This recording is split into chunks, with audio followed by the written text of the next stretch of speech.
એકબીજાનો સાથ. આ વાર્તા છે એક ગામની, જ્યાં લોકો એકબીજાને સહારે જીવવાની રીત શીખવાડે છે. એક ગામ જ્યાં લોકો વચ્ચે અનોખું બંધન હતું. અહીંના લોકોએ સખત મહેનત કરી, એકબીજાને મદદ કરી અને એકબીજાના સુખ દુઃખ વહેંચ્યા. આ ગામની વાર્તા ખૂબ જ અનોખી હતી. એકવાર ગામમાં એક નવો માણસ આવ્યો. તેનું નામ રામ હતું. રામ અત્યંત નિરાશજનક સ્થિતિમાં આવ્યો. તે દૂર એક નાના ગામમાં રહેતો હતો, જ્યાં તેનો પરિવાર રોગ અને ગરીબીથી પીડિત હતો. તેણે વિચાર્યું કે તે આ ગામમાં આવીને નવું જીવન અજમાવશે. રામ ગામમાં આવ્યો અને આદર્શ બનવાની કોશિશ કરવા લાગ્યો. તેમણે દરેક કાર્યમાં સખત મહેનત કરી, બીજાને મદદ કરી અને દરેક માટે પ્રેરણા સ્ત્રોત બન્યો.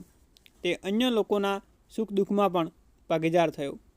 એક વખત ગામમાં ભારે દુઃખનો સમય આવ્યો, જ્યારે ગામના વાડાનો દીકરો અચાનક બીમાર પડ્યો.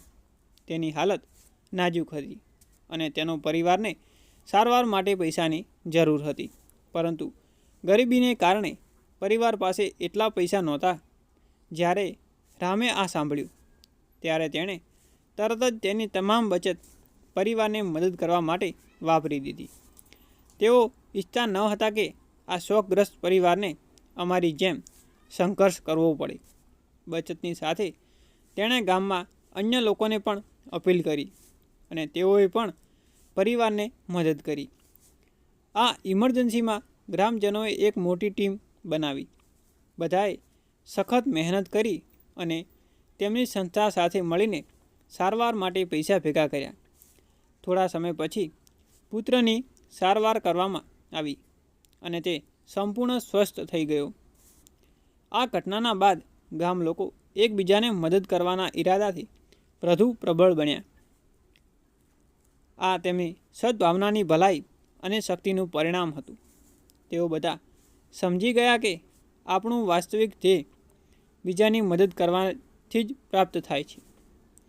ગામ હવે એક પરિવાર જેવું હતું, જ્યાં બધા એકબીજાને ટેકો આપતા હતા. અહીંના લોકોએ તેમના સુખ દુઃખ વહેંચ્યા, એકબીજાને મદદ કરી અને સાથે મળીને તેમના સંઘર્ષનો સામનો કર્યો. તેઓએ સાથે મળીને આ દુનિયામાં સુંદર અને સમૃદ્ધ જીવન કેવી રીતે જીવવું તે શીખ્યું.